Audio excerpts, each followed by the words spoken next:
Stand पर तो कभी रेलवे स्टेशन तो कभी किसी मॉल के बाहर खड़ा रहता और यात्रियों का इंतजार करता। रामपुर, मायागंज, नाथनगर, भागलपुर। अरे भाई सूरजपुर चलोगे क्या? सूरजपुर? हाँ साहब चलूंगा ना। और कितने पैसे लोगे? साहब 20 रुपए। अरे 20 तो बहुत ज्यादा है, मैं 15 दूंगा भाई। चिलचिलाती गर्मी के कारण दीनानाथ की बोहनी नहीं हुई थी। वो 15 रुपए में सूरजपुर जाने को तैयार हो गया। सारा दिन वो इस तरह लोगों को पहुंचाता। कभी उसे मन मुताबिक पैसे मिल जाते तो कभी कम, लेकिन वो किसी से कोई शिकायत नहीं करता। एक दिन जब वो सुबह सुबह काम पर जाने के लिए निकल रहा था तो विमला, अरे ओ विमला, मैं काम पर जा रहा हूँ, तू ठीक से खाना खाना, जरा सी भी लापरवाही ना करना। तुझे पता है ना तेरी कोख में एक नन्ही सी जान जो पल्ली है। जी हाँ हाँ बिल्कुल पता है। वैसे भी जब आप जैसा ध्यान रखने वाले पति हो तो लापरवाही कैसे हो सकती है? विमला की बात पर दीनानाथ मुस्कुराकर उसकी ओर देखने लगा। फिर वो काम पर चला गया। उस दिन भी भयंकर गर्मी थी। पारा 44 डिग्री के पार पहुंच गया था। संयोग से उस दिन भी गर्मी के कारण उसकी बोहनी नहीं हुई थी। और दोपहर के बाद जब उसके रिक्शे पर एक पैसेंजर बैठा तो वो बहुत खुश हुआ, क्योंकि उसे पता था कि उस समय उसे पैसों की कितनी जरूरत है। भगवान का लाख लाख शुक्रिया, एक पैसेंजर तो मिला। दीनानाथ उस पैसेंजर को उसकी मंजिल पर पहुंचाने के लिए चल पड़ा, लेकिन आधी दूरी पर जाने के बाद उसे चक्कर आने लगा और वो सड़क पर गिर पड़ा।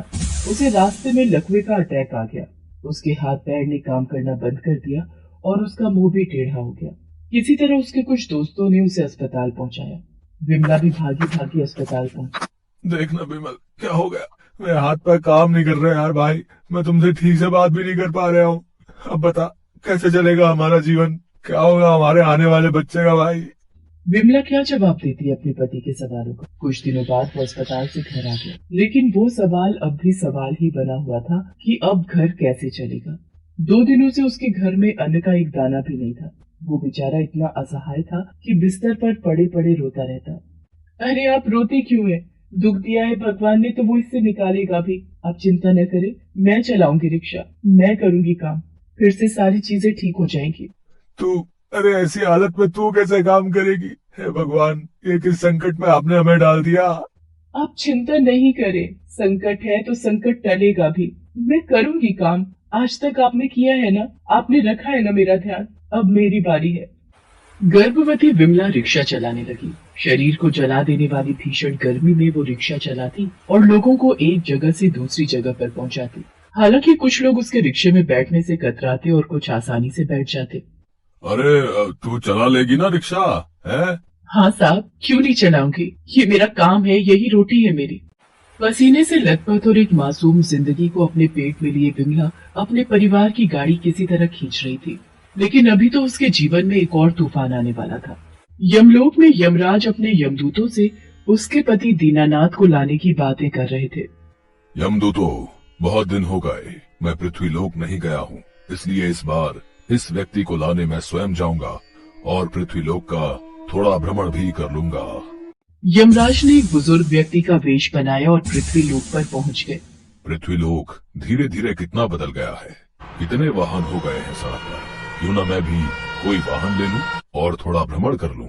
तभी यमराज की नजर विमला पर गई, जो रिक्शे के पास खड़ी होकर यात्रियों को बुला रही थी। रामपुर, मायागंज, नाथनगर, भागलपुर। देखो, हम इस शहर में नए हैं तो हमें यहाँ के इलाके का पता नहीं है, क्या तुम मुझे इस शहर का भ्रमण करवा दोगी? जी बाबा, आइए बैठिए मेरे रिक्शे में। उस भीषण गर्मी में विमला यमराज को अपने रिक्शे में बिठाए शहर घुमाती रही। फिर अचानक यमराज को ध्यान आया कि शहर घूमने में बहुत सारा समय बीत गया है। अब उन्हें दीनानाथ के घर उसके प्राण हरने के लिए जाना होगा। इस बच्ची ने हमें बहुत देर घुमाया, इसी से मैं उस दीनानाथ के मोहल्ले का पता पूछ लेता हूँ। यमराज ने विमला से दीनानाथ के मोहल्ले का पता पूछा। अरे मैं उसी मोहल्ले में रहती हूँ, चलिए ना आपको छोड़ देती हूँ। नहीं, अब हम स्वयं चले जाएंगे। यमराज विमला के रिक्शे से उतर गए और जाने लगे तो विमला ने उनसे पैसे मांगे। पैसे? वो क्या होते हैं? मेरे पास तो पैसे नहीं हैं। क्या रिक्शे में सवारी करने के पैसे लगते हैं? लेकिन मेरे पास सचमुच कुछ भी नहीं है। ये बात सुनकर विमला थोड़ा चौंक गई।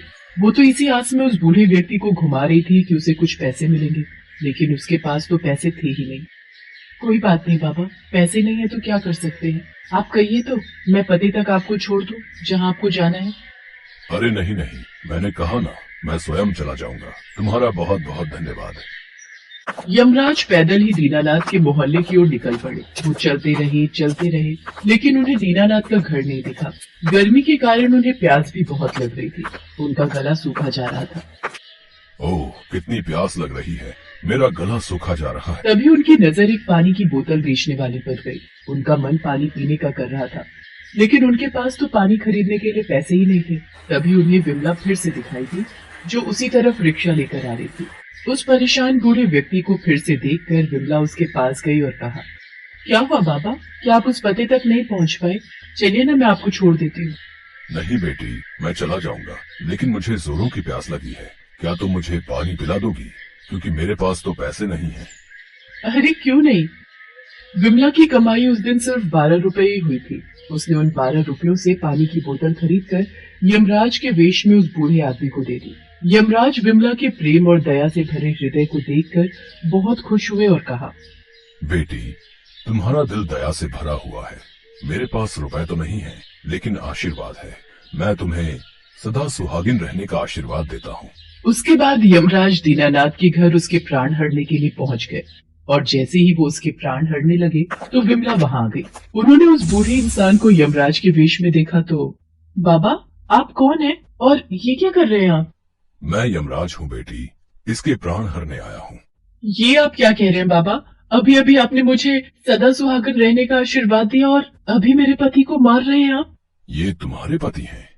हाँ बाबा। यमराज ने अपनी आंखें बंद की तो उन्हें सारी सच्चाई का पता लग गया। यमराज धर्म संकट में फंस चुके थे। एक तरफ उन्हें दीनानाथ के प्राण हरने थे और एक तरफ उसकी पत्नी को उन्होंने सदा सुहागन रहने का वरदान दिया था। विमला की दया से भरे हृदय ने उनका मन भी तो मोह लिया था। बेटी, मेरा आशीर्वाद व्यर्थ नहीं जाएगा। तुम्हारे पति को कुछ नहीं होगा। तुम्हारे प्रेम से भरे हृदय, दूसरों की मदद करने की चाह ने असंभव को भी संभव कर दिखाया है।